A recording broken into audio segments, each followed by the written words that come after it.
responsively. So Akrura's arrival in Vrindavan. This chapter describes Akrura's trip from Mathura to Vrindavan, his meditation on Krishna and Balaram along the way, and the honor the two lords showed Akrura upon his arrival.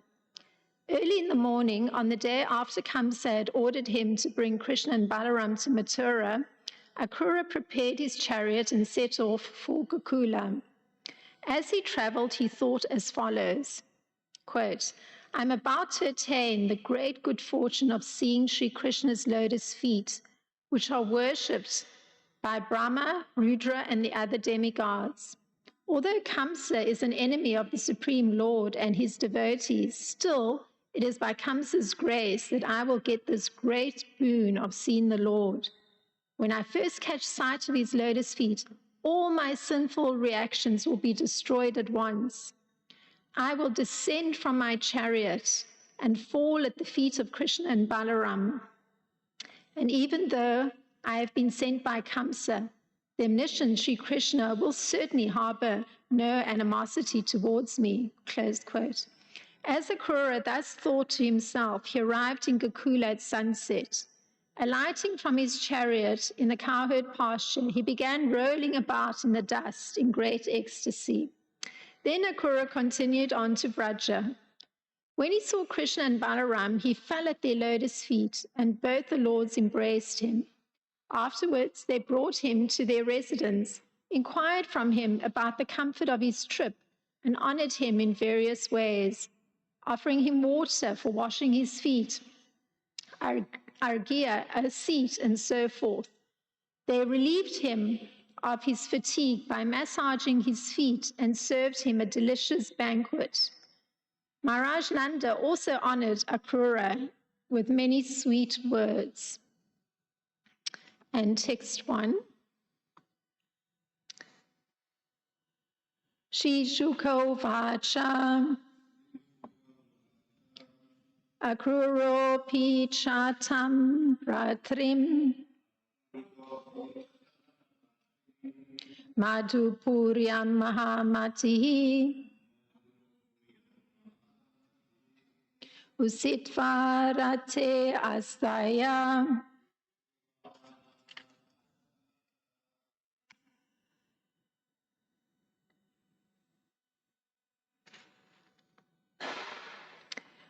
Prayaya Nanda Gokulam Shri Shukovacha Akruro Picha Tamratrim Madhupuryam Mahamati Usitvaratam Ashtaya Prayaya Nanda Gokulam Shri Shukovacha Akruro Picha Tamratrim Madhupuryam Mahamati Usitvaratam Asvayam Prayaya Nanda Gokulam. Please chant. Shri Shukovacha Akruro Picha Tamratrim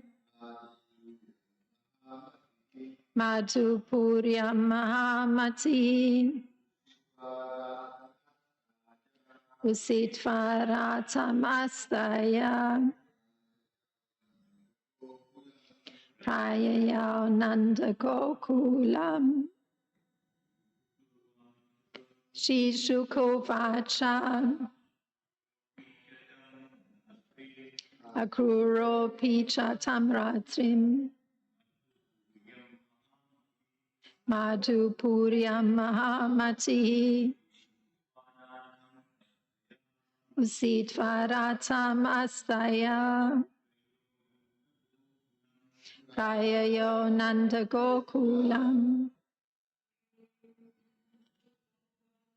Shishuko Vacha. Akuro Picha Tamradrim. Madhupuryam Mahamati. Usitvarata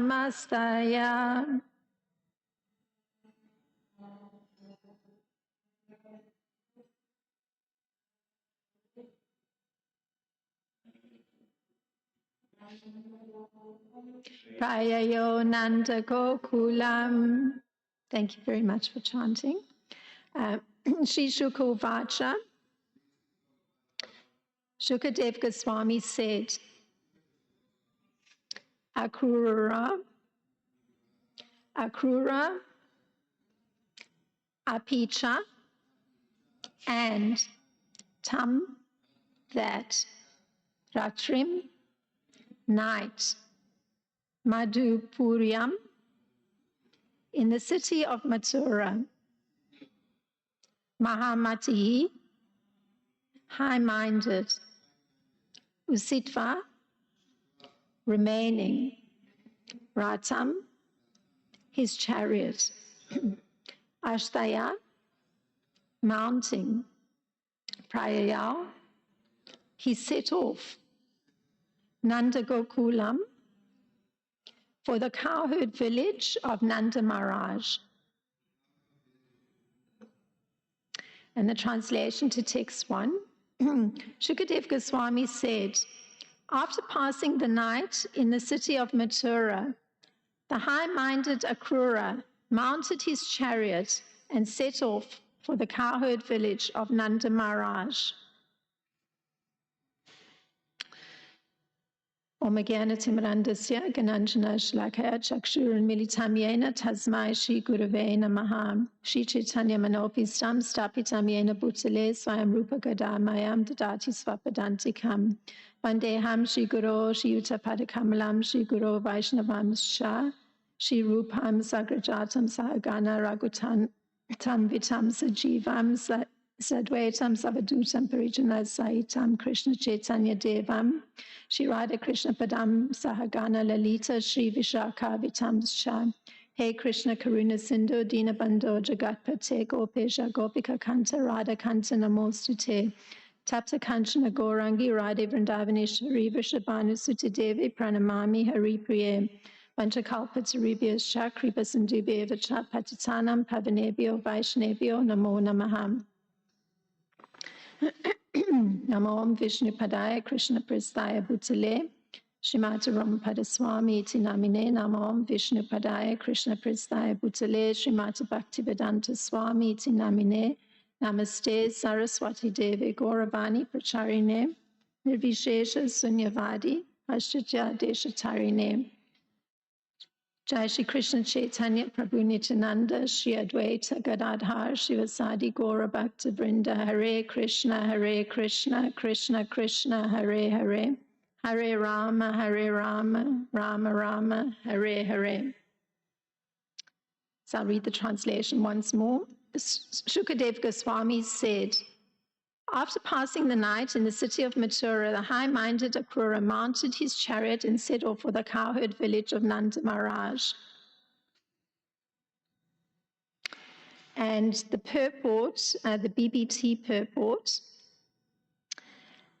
King Kamsa ordered Akrura to go to Vrindavan on the Ekadasi of the dark fortnight of the Vedic month of Falgun. After spending the night in Mathura, Akrura left early the next day. That morning, Narada offered his prayers to Krishna in Vrindavan, and in the afternoon, the demon Vyoma was killed there. At dusk, Akrura entered the Lord's village.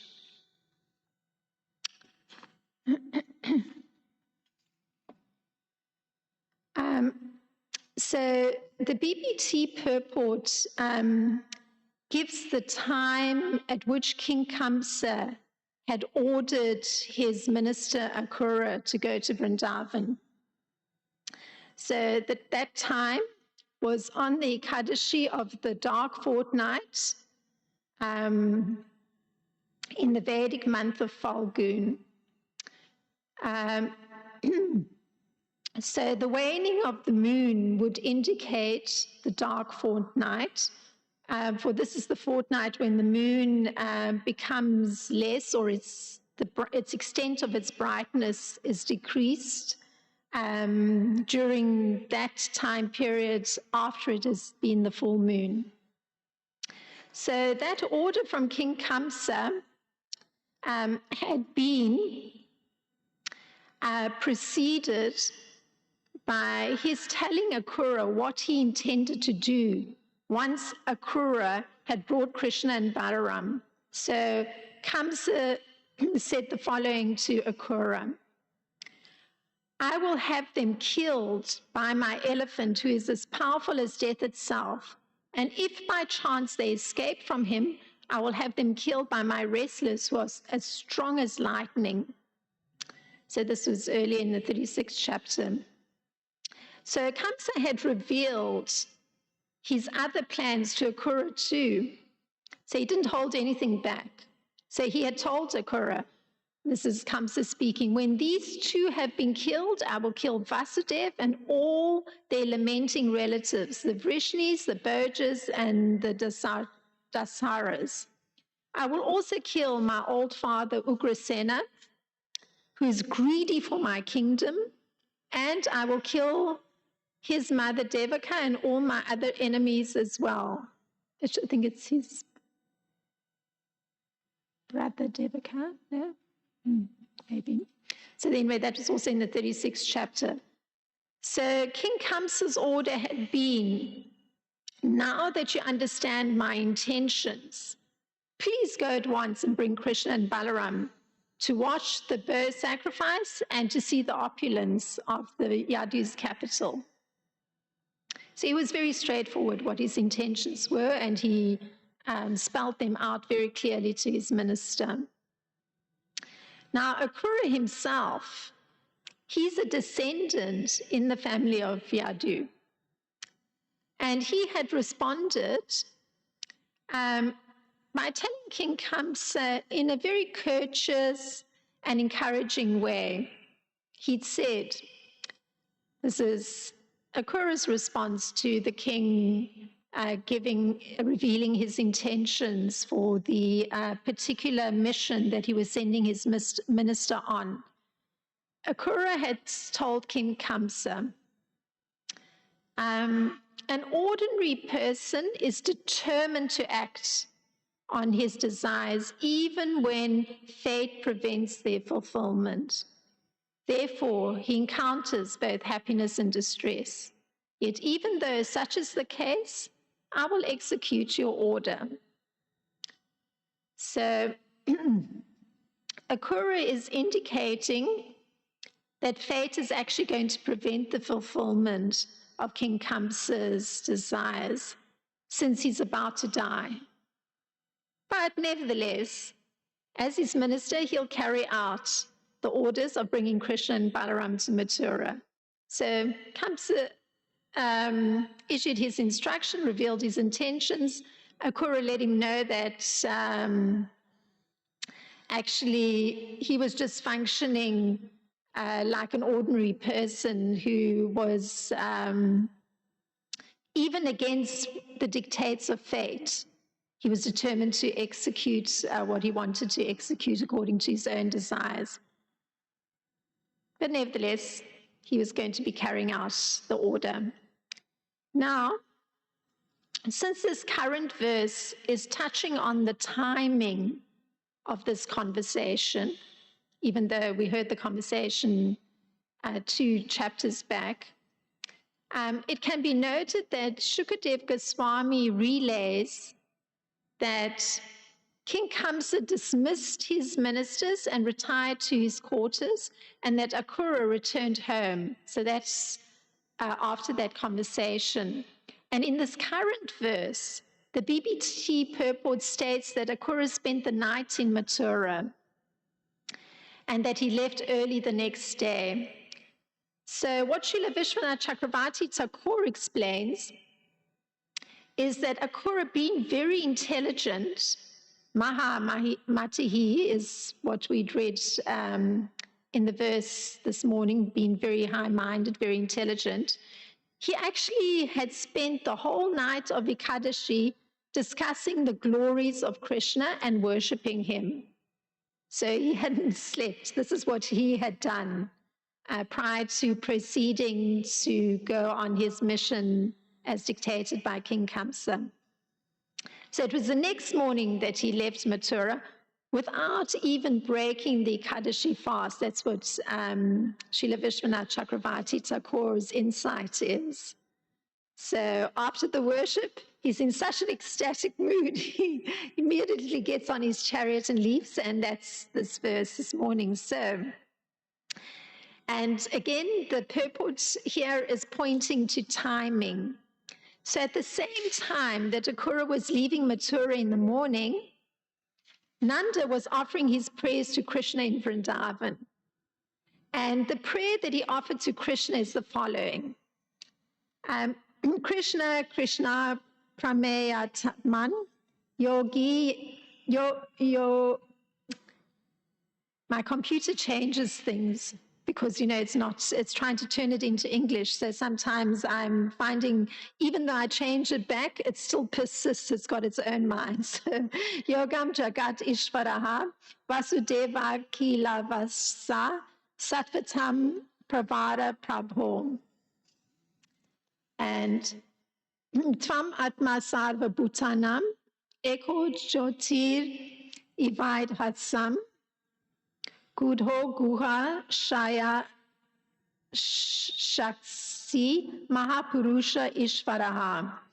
And the translation is, this is Narada's prayer to Krishna in Vrindavan at the same time that Akrura is leaving Mathura. O Krishna, Krishna, unlimited Lord, source of all mystic power, Lord of the universe, O Vasudev, shelter of all beings and best of the Yadus, O Master, you are the supreme soul of all created beings, sitting unseen within the core of the heart, like the fire dormant within kindling wood.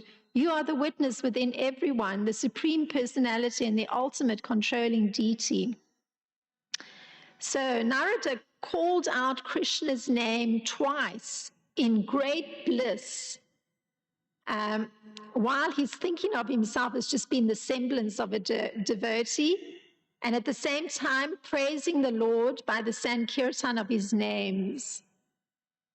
So it seems interesting, Akrura's leaving in great bliss from Mathura after his night of worship, and Narada is calling out all of Krishna's glorious names in a kind of Sankirtan mood.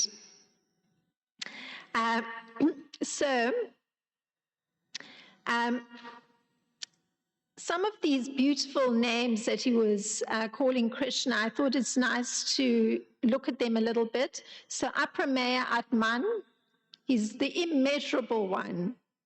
Yoga Isha, he's the source of all mystic power. Jagat Ishvara, the Lord of the universe. Vasudeva, son of Vasudev. Akila Avasa, shelter of all beings. Atma, or the supreme soul. Mahapurusha, the supreme personality of Godhead. And Ishvara, supreme controller. So Narada was, in fact, indicating that no one can understand the mind of Lord Krishna. And by so generalizing, he says that for this reason, who can ascertain whether Krishna intends to remain in Vraja, and so giving joy to his parents and the other residents of Vraja, or whether he intends to go to Mathura? So this is the indication here by Narada's glorifying Krishna through calling out all his names. In fact, he even indicates Krishna can easily stay in both places if he wants to, since he's the he is the controller of Yogamaya, the master of all mystic power. So this emphasis that is there on Krishna's personal will is also seen in a narration, and I'm drawing from this because my mind started moving towards deity worship. There's a narration that there was a manual carrying out of Lord Jagannath deity by the strongly built Devitas of King Prataparudra. So the occasion was a Ratha Yatra, but it was referred to as Pandu Vijaya ceremony. And Lord Chaitanya and his closest devotees were observing this ceremony. And the description in Chaitanya Charitamrita is that there were strong puffed up cotton pads called tulas, tools, were spread out from the throne to the car, meaning the Rath cart. And the heavy deity of Lord Jagannath was carried from one pillow-like pad to the next by the Daitas. And by the Davitas. And by the Davitas, while they were carrying the heavy Lord Jagannath form from one pad to the next, some of the pads broke and the contents floated into the air. And when they broke, there was this heavy cracking sound. And then in text 12 in Chaitanya Charitamrita of Madhya Lila that describes this particular event, there's this statement, Lord Jagannath is the maintainer of the whole universe. Who can carry him from one place to another? However, the Lord moves by his personal will just to perform his pastimes. So I thought that was a nice thing to bring in here because there's this meditation on the part of Narada Muni where he's indicating that there's this question, by his personal will, Krishna can choose to remain in Vraja, continuing to give joy to parents and residents, or he can choose to come to Mathura and continue his destruction of demons, and particularly King Kamsa. But again, it's his will. And of course, he could choose to remain in both places. So this is Narada's meditation. And so even in the case of Lord Jagannath, the comment is there that the Lord moves by his personal will just to perform his pastimes. Now, at the same time as there's the acknowledgement of Lord Krishna's personal will, Narada is saying that as master of the universe, Jagat Ishvara, he must kill the demons who burden the earth. That's one of the names that he addressed, that he used to address Krishna. So as Srila Vishwanath Chakrabarti Thakur states, Narada was asking Lord Krishna to come live in Mathura in order to relieve the distress of his devotees. So on the one hand, he could continue to give joy to the residents of Vraja, or he could come to relieve the distress of his devotees in Mathura. And the reason for the distress was their fear of Kamsa. So Srila Vishwanath Chakrabarti Thakur states that Narada was actually asking Lord Krishna to come to Mathura. So the worship of Lord Krishna by Akrura and the prayers offered by Narada to Lord Krishna, it brought to mind deity worship procedures. So in deity worship, there are three essential principles in devotional service.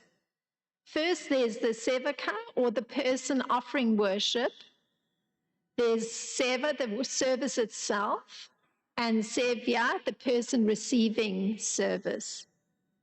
So when the devotee, the sevaka, is situated in purified consciousness, he can engage everything properly in the Lord's service, the seva, and thus the purpose of the service is actually fulfilled, that is to satisfy the Supreme Personality of Godhead. So there are always those three components.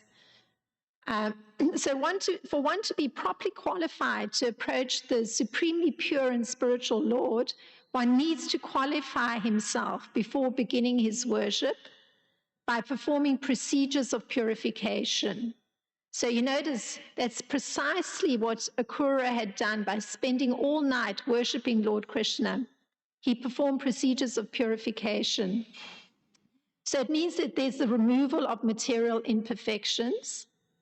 And then there's a spiritualization that's part of worship, means that one invokes the spiritual identity, both of the place of worship, the articles and the substances to be used in the worship, and of oneself who's performing the worship. And so there's the purification of articles and the substances to be used in worship involves removing the subtle inauspicious influences and contamination by prokshana, which is spiritualizing with purified water, chanting a mantra, or by showing a mudra to remove from liquids, for example, an unknown impurity. And then there's a mudra to transform the substance into nectar to be used for worship.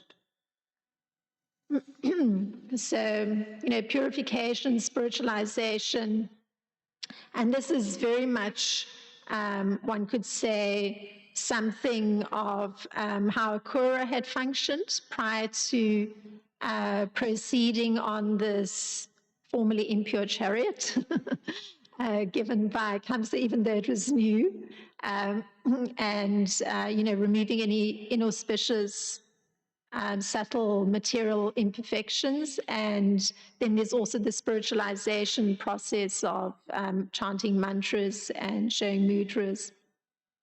So spiritualization of articles or substances involves silently chanting the Bij mantra of the deity one is worshipping while showing a mudra, meditating that the Bij mantra is infusing into the substance being offered. An invocation, it involves requesting the Lord to be present in the substance. So, for example, in the Vishesha Argya, or in the 5 for Yagya, by means of mudras and mantras. And I think, yes, something in the back of my mind. Okay. So one begs the Lord to come near so one may render him service. So you're actually requesting the Lord to come close to one. And one's trying to invoke his form and offer him protection. So one's offering the Lord protection by the process of nyasa, while requesting the Lord to be blissful and to give him blessings and to give blessings to one. So these are some of the deity worship procedures that I think it just seems very analogous to the functioning of both Akura and Narada Muni. Now, Srila Prabhupada explains the goal one has to have for one's life. So if one's in a devotional frame of mind, that goal is to act in Krishna consciousness just to satisfy Krishna, which means that when one is working in such consciousness, one thinks only of Krishna.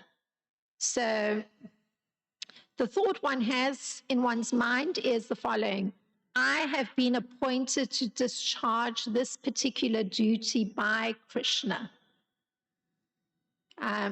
So one is acting according to the order of Krishna.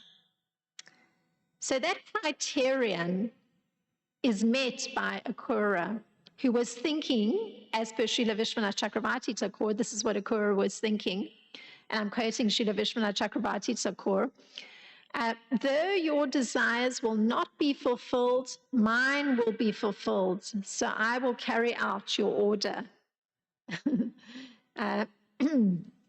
So his desire obviously is to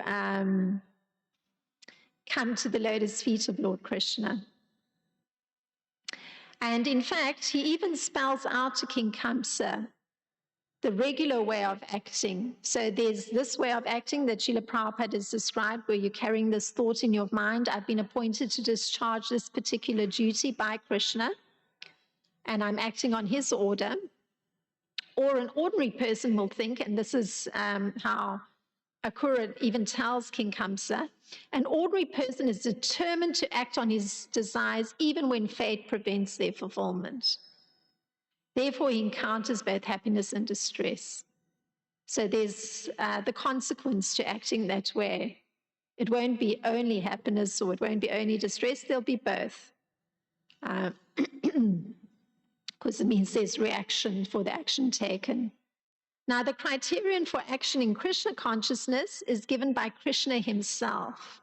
So this is the criterion that needs to be fulfilled to say that one is acting in Krishna consciousness. So Krishna puts it this way, this is from Bhagavad Gita 18:58, in all activities just depend upon me and work always under my protection. In such devotional service, be fully conscious of me. And so there's Chetasa Sarva Karmani, Mai Sanyasya Mat Paraha, Buddhi Yogam Upashritya, Makshitaha Satatam Bhuva. So, as Srila Prabhupada puts it, acting in Krishna consciousness is not acting as master of this world, but rather acting under the direction of Lord Krishna. And it means one is discharging duty faithfully under the order of the Lord. So Narada Muni is also acting in Krishna consciousness because he's thinking only of Krishna. And Srila Vishwanath narrates the exchange between Krishna and Narada Muni. When Narada uttered his prayer to Lord Krishna, this is what Krishna said to him: I act according to my desires, so why are you making a request of me? And Narada replied, you are the super soul within me who gave me the inspiration to make a request of you. So what can I do? You dwell not only in my heart, but within the heart of all living beings, Sarva Bhutanam. You remain hidden, just like fire within wood. Just as you rest within the caves of Govardhan as Nanda's son, you rest within the heart as super soul. Though you are resting in the heart, you are the witness of everything. Thus, you are the greatest person, Mahapurushaha, with the power to do anything. So that's the exchange between Narada and Krishna, which just reinforces the point of how Narada is fully acting in accord with Krishna's criterion for somebody in Krishna consciousness, just depending upon him, working under his protection, and being fully conscious of him, meaning Lord Krishna. So, by way of time, which was emphasized in this purport for this verse, in the afternoon of the day of Akrura's travel departure in the morning, and Narada's prayers to Lord Krishna in the morning, Krishna killed the demon Vyoma in the afternoon. So the narration which ties in with Krishna being worshipped by Narada as the witness within this ties in with Krishna being worshipped by Narada as the witness within everything. And I'm quoting from the 37th chapter that we had passed. Lord Krishna, who shelters all saintly devotees, understood perfectly well what Vyomasura was doing. Just as a lion grabs a wolf, Krishna forcefully seized the demon as he was taking away more cowherd boys. So he was factually stealing the cowherd boys, not indulging in mere play. But Krishna understood perfectly well. And there's further reinforcement for Krishna describing Krishna consciousness, that is, in all activities have dependence upon him and work under his protection. And we see the cowherd boys exemplifying this, because in their game of sheep, shepherds, and thieves, They, in fact, were functioning in love for Krishna, in friendship, such that they were daring and willing to risk any difficulty because they were confident that Krishna would help them to be victorious. So of course, we hear what the difficulty is that they actually put themselves at risk for because of the presence of Vyomasura. They landed up being put in a cave, which was then sealed by a boulder. So their air supply was going to be cut off by Vyomasura. But they were confident that Krishna would help them to be victorious. So this is their mood in any activity and any pastime that's performed with Krishna, in their mood of friendship with Krishna. So finally, Akrura arrives at dusk at the Lord's village. And we're going to come to hear of his meditation on this, on his impending meeting with Lord Krishna. And the interesting thing to note is that his travel lasted one full day. And this was, this came to my attention because my spiritual master had pointed this out. Actually, it doesn't take one day to travel from Mathura to Vraja. So it means that for a full day, Akrura was actually meditating, and the introduction to this chapter had given it very nicely.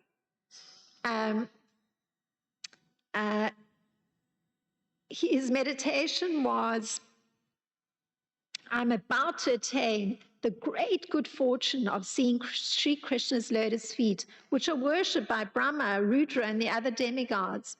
Although Kamsa is an enemy of the Supreme Lord and his devotees, still it is by Kamsa's grace that I will get this great boon of seeing the Lord. When I first catch sight of his lotus feet, all my sinful reactions will be destroyed at once. I will descend from my chariot and fall at the feet of Krishna and Balaram.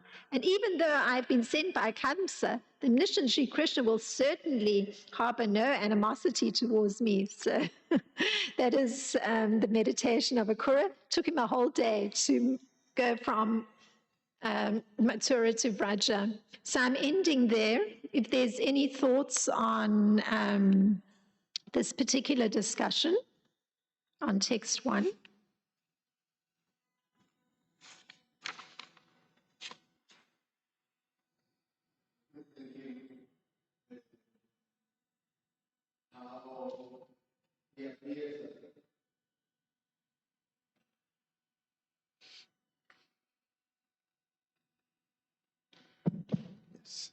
It appears that Kamsa was not like a very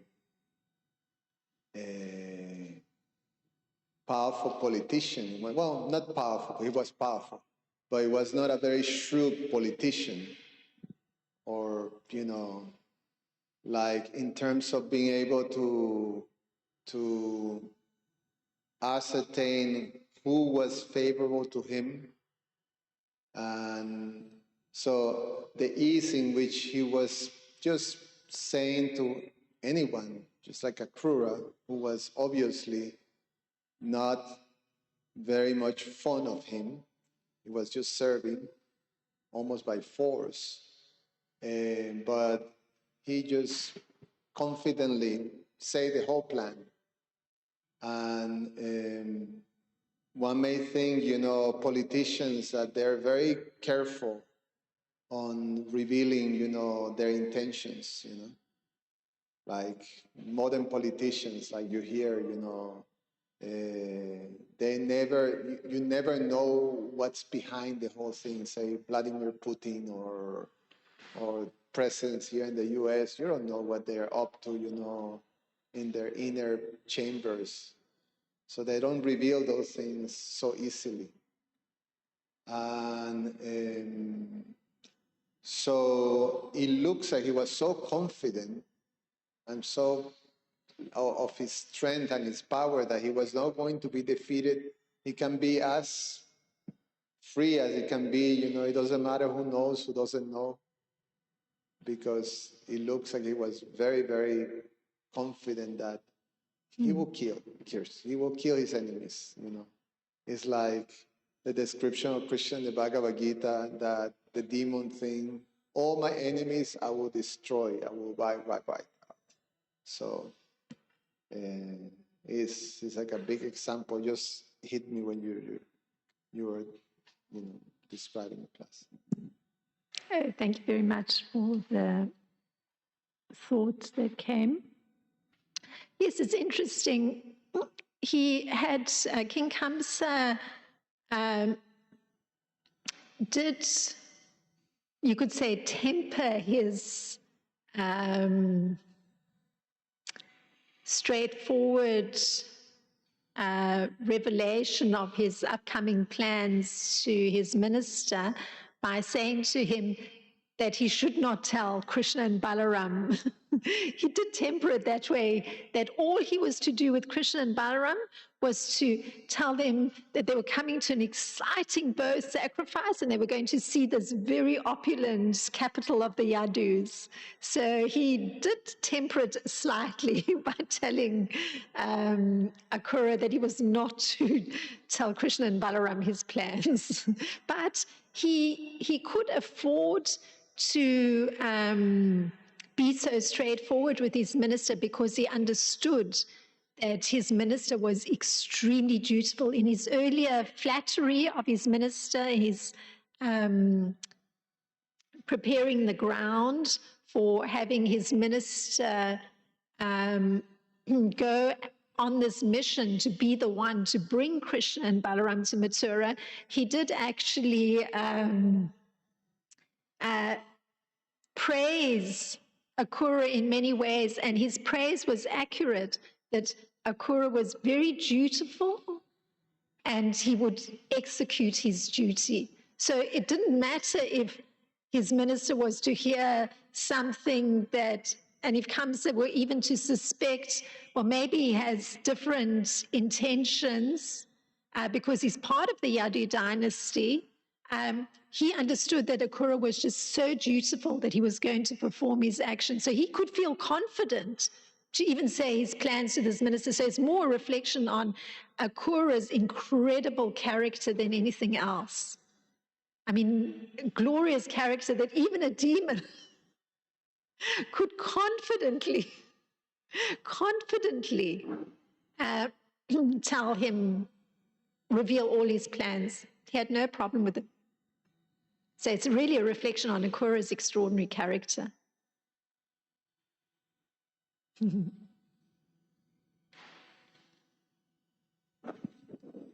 Hare Krishna. Hare Krishna. Shravanam, Kirtanam, Smaranam.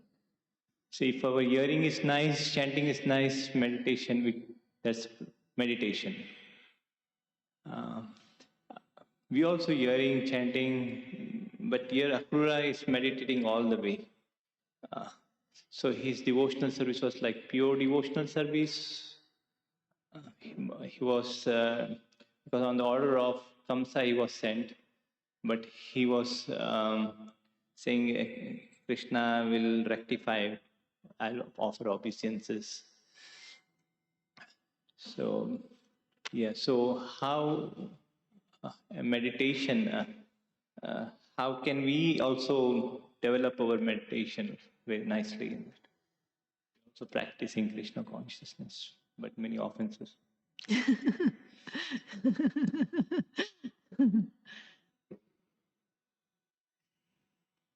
Yeah, Akura, you can see what had was in a state of very purified consciousness because factually he didn't stop thinking of Krishna at all. We hear that the whole night he was worshipping Krishna and discussing his pastimes. We hear he got on, started his journey early in the morning, but then we're going to hear coming up after this verse his meditation the whole journey. So factually he hasn't stopped meditating on Lord Krishna. So certainly you are quite correct, and that his consciousness was in a very purified state. And then how it has application to oneself, to, I guess, elevate one's consciousness, because the offense part, and it's given a lot in the deity worship book, there's a listing of offenses, and every one of them boils down to not having respect. So whatever offense may be there, and there's simple ones like, coming before the deity and, being freshly bathed and clean. And if somebody were not in that way, it would be an indication of lack of respect. So almost every offense has to do with lack of respect. So really what one is doing is trying to cultivate respect. And offense means that there's disrespect of some kind. And to cultivate respect certainly has to do with following all the procedures, particularly, one is in practicing Brahminical activities, worshipping Lord Krishna. So cultivating that respect is through very careful following of all those procedures of purification, spiritualization of articles in oneself, invoking the Lord in a very heartfelt manner, and then proceeding with worship. So it's creating a whole atmosphere that is allowing one's whole being to be in a state of respect for Lord Krishna. So that is, if one were to pinpoint it, that move away from any offense is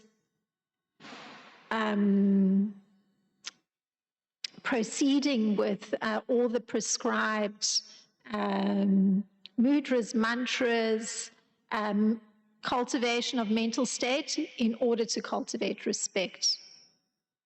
That's a thought.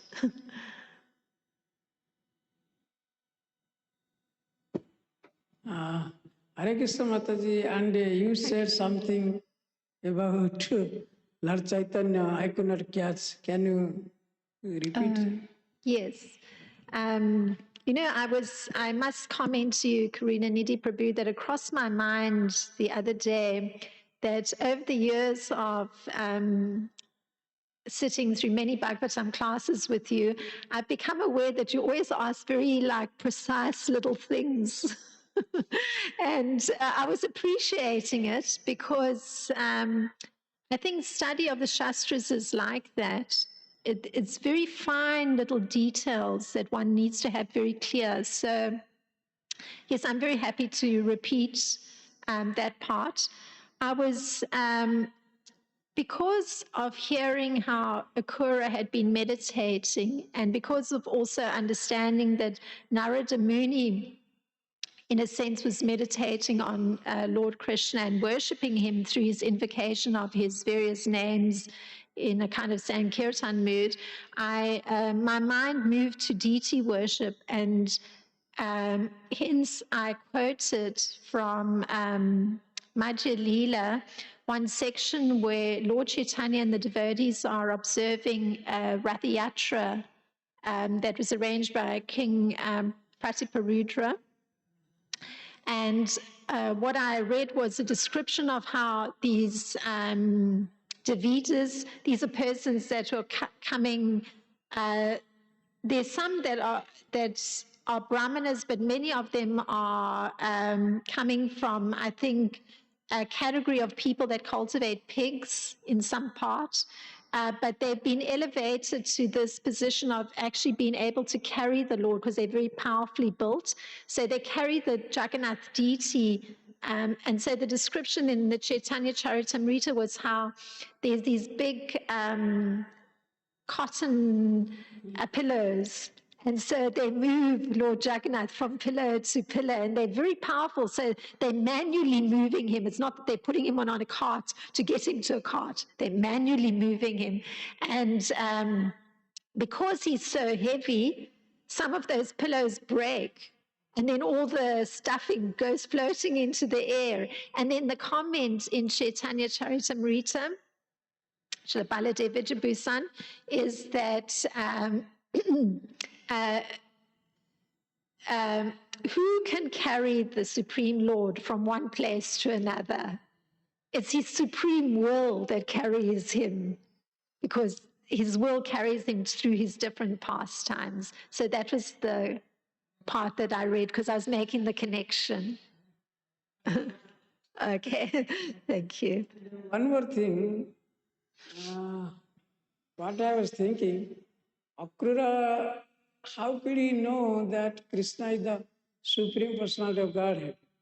Then he, till now, he has not known that fact. So, but still he is meditating upon Krishna. And, he's thinking, oh, I'll go there, I'll roll down, I will take the dust of that Brijbhumi, and, I will take touch the lotus feet of Krishna, like that. And he's telling that I will be able to see, have darshan of Krishna, because by indirect way, Kansa is helping me to go and to have darshan of Krishna. So I was wondering, so how is that, he was getting about this type of feeling, that Krishna is the Supreme Personal of Godhead? Well, Akrura is a relative of Lord Krishna. He's an uncle. So actually, it's particularly interesting that if one looks on a very ordinary level, it's most unusual that an elderly man would be coming to offer obeisances to a young boy. But clearly it's on a transcendental level, and he does understand the position of Lord Krishna. I mean, everything indicates that he's deeply devoted to Lord Krishna, so he does have an understanding of Krishna's position. His meditation, he's thinking that, he could be offending Lord Krishna because he's coming on Kamsa's order, but then he knows Krishna will overlook that because his mood is one of such deep devotion. So he certainly knows Krishna's position, because it's not on a mundane level, because the age gap, it wouldn't be, if it was an ordinary thing, why would there be this elderly gentleman, his uncle, coming to offer obeisances to a young boy? So it's not, he knows perfectly well Krishna's position. Yeah. Well, thank you very much. Srila Prabhupada ki jai.